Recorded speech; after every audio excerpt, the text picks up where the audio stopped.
Hi, this is Dr. Doug Weiss, and today's topic is life languages.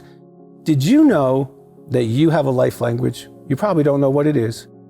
Did you know that your spouse has a life language, and you probably don't know what that is?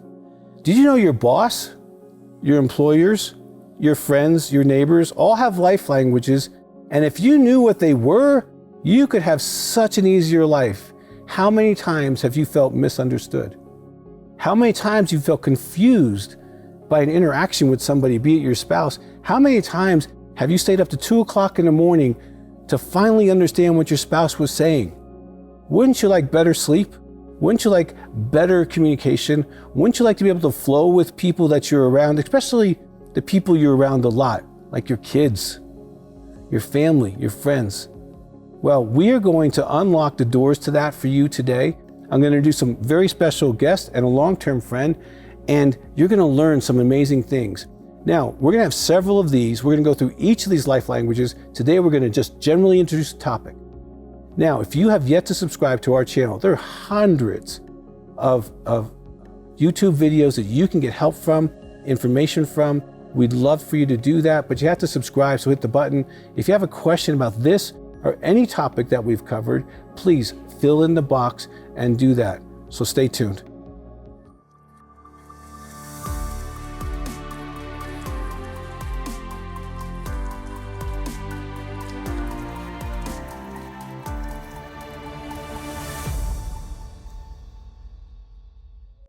Well, welcome back. Today, I have a very special guest I want to introduce you to, and we're going to talk about life languages. Now, this is an incredible thing. I remember doing this with my daughter. We learned a lot. It was very helpful. And I'm a psychologist, so I've taken lots of tests and stuff like this. This was by far really accurate and helpful and pragmatic, which if you know Dr. Doug, if it works, I want to use it. So that's why I'm going to introduce you to Anna Kendall and her husband Fred, who founded this and created this, and then Gerald Parsons, who's the CEO of Life Languages. Well, welcome. Thank you, Doug. I am so glad to be here and see you again. Oh, it's so good to see you. And Gerald, nice to see you. And first of all, thank you for what you do, because this is a big organization. You guys are helping corporations, you're helping couples, you're saving marriages, you're helping people do life better.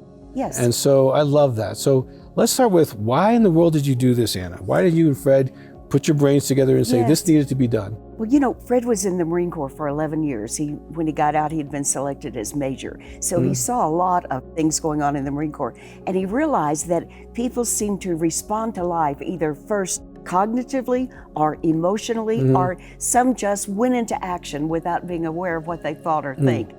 Or felt. So anyway, when we got married and we started trying to understand each other, we were totally at a loss for understanding one another. So it was in our work to try to communicate with each other that we started seeing the three, what we call intelligences. So people speak all three of these intelligences, just in different order. Then we saw that under each intelligence, there were differences. So there's two, what we call life languages under the kinetic intelligence. There's two under the emotive intelligence, and there's three under the cognitive.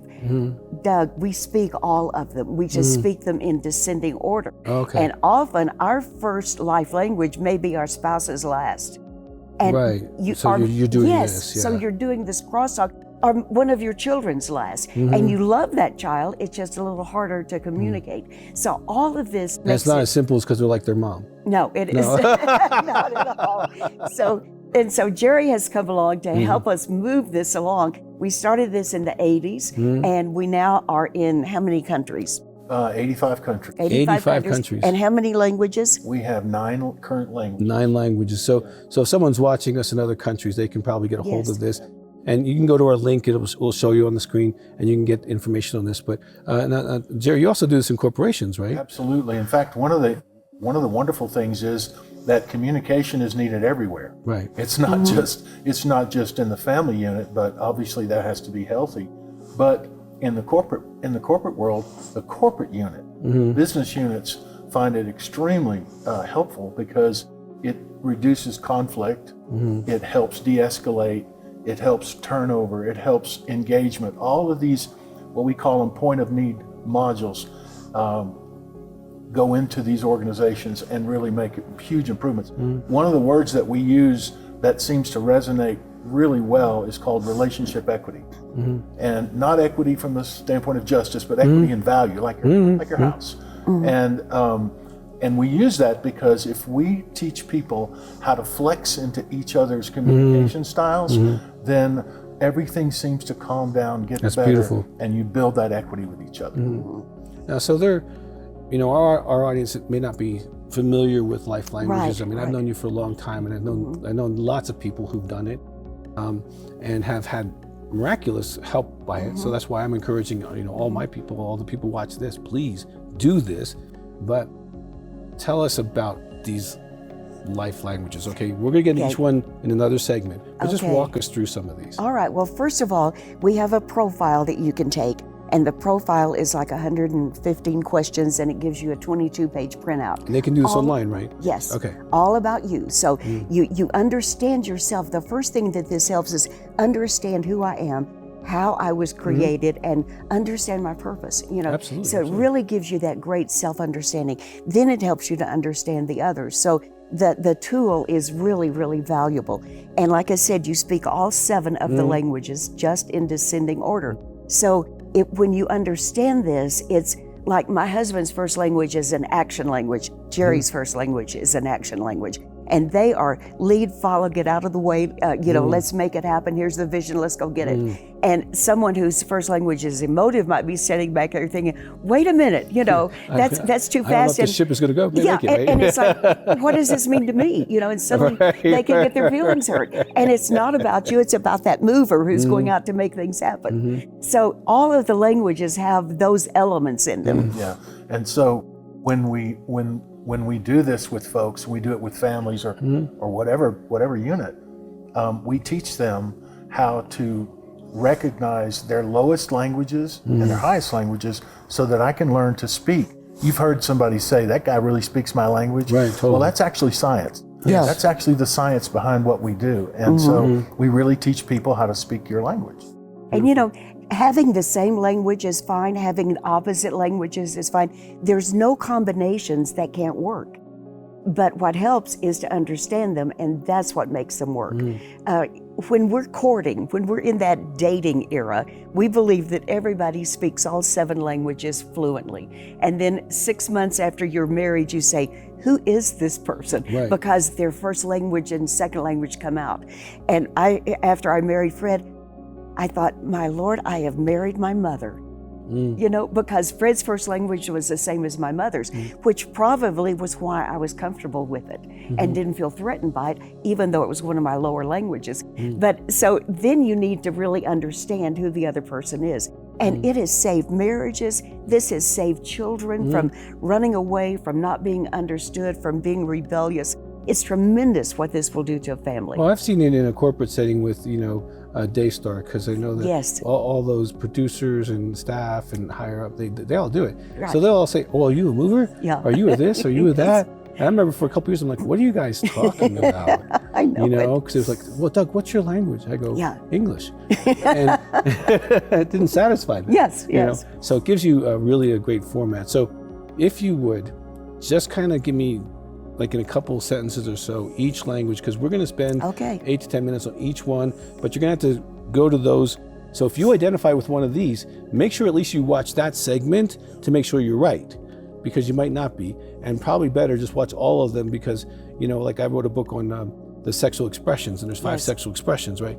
And they're like, oh, I think I'm this. They hear one. Yeah. And then they go down to the number 5. Oh, and I'm definitely that one. Yes, so exactly. You might have that experience. And so we're I all encourage of you. them. And we're all of them. Yes. Right. So, but what's our highest resonating one? Yes. Okay. So All right. why don't you guys bounce back and forth? Okay. Jerry, give me one, and Anna, give me one. Well, let's start with the mover. It's the kinetic language, and the mover. I'm a first language mover, so I can kind of speak to this.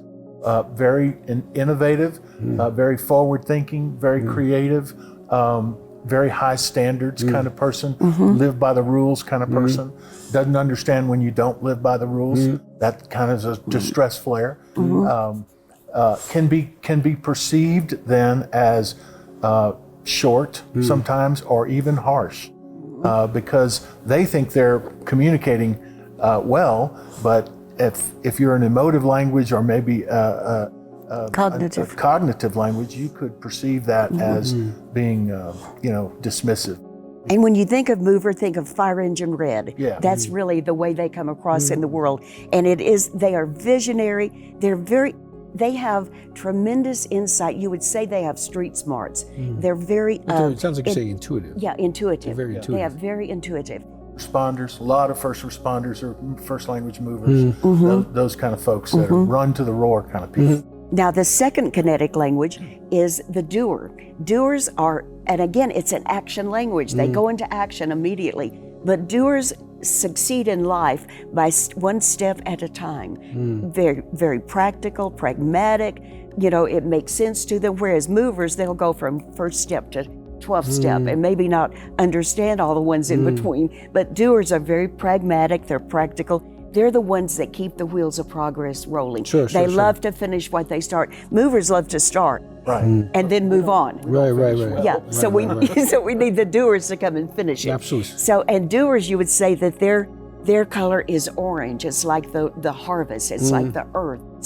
It's like the wonderful things about life. The world would not continue without doers. Oh, totally. I'm surrounded by doers. I Yes, love that. exactly. They're task makers, they're list makers. My wife is a doer. When I want to tell her I love you, I don't tell her I love you. I do something for her. There you go. I check a box off her list, and that says I love you. Yes, exactly right. Okay, what's another one? So those are the two kinetic, and then we have the two emotive languages. Two emotive languages, and the first one is And these are people who feel first. feel first. So those two act first.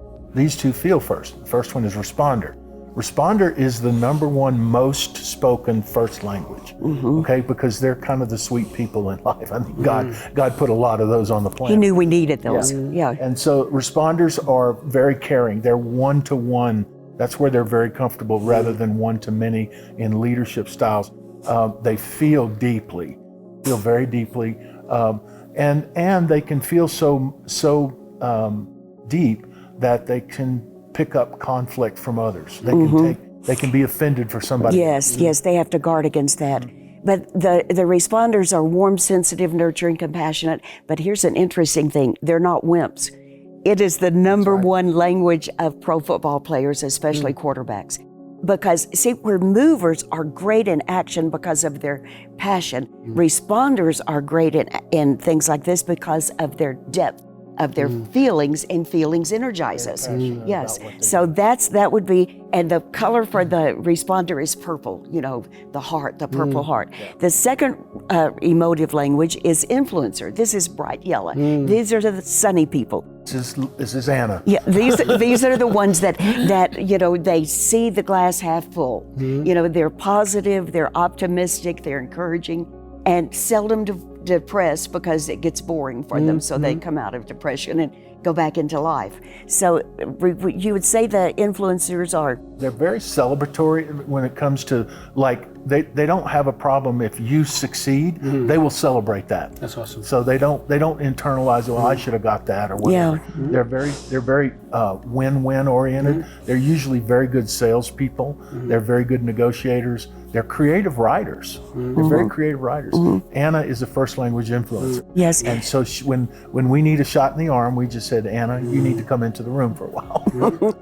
And influencers are, they're very relational. So they want to communicate. They will chase you around and say, are we communicating? Right. That's very important to them. And they like lots of people. They enjoy one-on-one, but they like large groups as well. Okay. So and that would be sunshiny yellow. So then we go to the three cognitive, the people who think first. All right, Jared, give me one of those. So the first one is shaper, and that I'm a very high shaper as well. My numbers, and once you take the profile, you look at the assessment, there's about 33 metrics for each one of the languages. Oh, wow. So it's pretty robust, and get about a 20 to 30 page report. But my first language is my second language, is shaper. Now the shaper is, do you have a plan? They're very plan focused, they're very global visionaries. They're generally the people you'll find in a C-suite at a corporation. They're very strategic.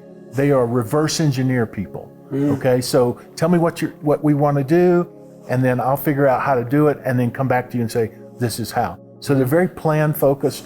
And they're awesome leaders, Very organized, and their color would be the global, like royal blue, you know, where they just see the world, they see the big picture. The Shapers will have a 5-year plan, a 10-year plan, and some of the rest of us are not sure what we're doing tomorrow, but Shapers have a plan. And if you want to live with a Shaper successfully or work for a Shaper, you need to engage in the plan. Support the plan. Support the plan, that's it. Be on the team. Yes, be on the team, be supportive, yes. And the second cognitive then is the producer. This is the least frequently spoken language as the first language. And producers are great managers. They're incredibly resourceful. They're very hospitable. They also are good financial planners, good financial managers. So they would be, you know, the ones that would check it all out and make sure that it's in order. And they like to manage more than lead, although their leadership style would be management. Yeah, and producers are very hospitable. They're the kind of people, like if they invited you to dinner, they wouldn't just fix a meal. They would want to, they've done the research. They know what you like to eat. They know what you like to drink, all the different things. Great hospitality. They're very, very hospitable type of individuals. And like I said, it's the lowest first language in our database, and we've had over 500,000 users so far. Yes. So That's an incredible database. 500,000 people. Yes. All right. What's The last one then is the Contemplator. And we say this one marches to a different drummer and maybe is from a different planet. We're not sure. But Contemplators statistically have the highest IQ. They are quiet, they're reflective, they are they think and think and think, and then they may tell you what they think, and they may not. They can talk forever on a subject that they're interested in. If they're not interested, they will just be with you, but just disappear. have you ever had a conversation with somebody and then just glass over? And you want to say, anybody in there? Hello. That's a typical contemplator response. One of two things have happened. Number one, they're just not interested in anything you're saying. Or number two, they're very interested in something you said, and they've taken that and run down the court with it. And so there's nobody on. But contemplators are generally the smartest people in the room. And you might not ever know it because you have to work with them to engage. Yes, yes. And they're awesome. I have a nephew that is a 93 contemplator, off the chart. And so I called him the other day and I said, hey, I'm going to Walmart and I'm going to buy a toaster. And he says, oh no, don't do that. I said, why? I mean, what's wrong with Walmart toasters, right? He said, nothing. He says, you have to know all of these things. You have to know how many pieces of bread, what kind of bread, what's the voltage of the thing? Do you have the right adjustments? Is it the right color for your kids? And I'm like, dude, I'm just going to buy a $20 toaster. Okay. So if a contemplator's on your staff, you may need to say, what do you think? And then you'll be amazed. Yes. Whereas some of the others, like movers and influencers, will jump in to tell you what they think and may not know anything about what you're talking about, but they desire to participate. Well, I'm glad you brought the colors in, because I think, humans, we are colorful, and we present different flowers, and, we are different and unique. But together, I mean, as anything that gets done by a team. Yes. Right? I have a great team. You all have a great team. And I think one of the things we're talking about here today is that whether it's your marriage, whether it's your family, whether it's your business, better communication is going to help you. So I'm going to really recommend you watch every one of these segments. We're going to go through each one of these separately and see if you can identify deeper who you might be and pick up some things. And definitely, go to the website on the page here, because get this profile and learn about yourself, learn who you are. And if you have other people that you want to interact with, like your spouse or your kids or people at work, encourage them to do the same, because you're going to learn a lot. I mean, I remember reading this report. It was like, wow, this is a lot of information.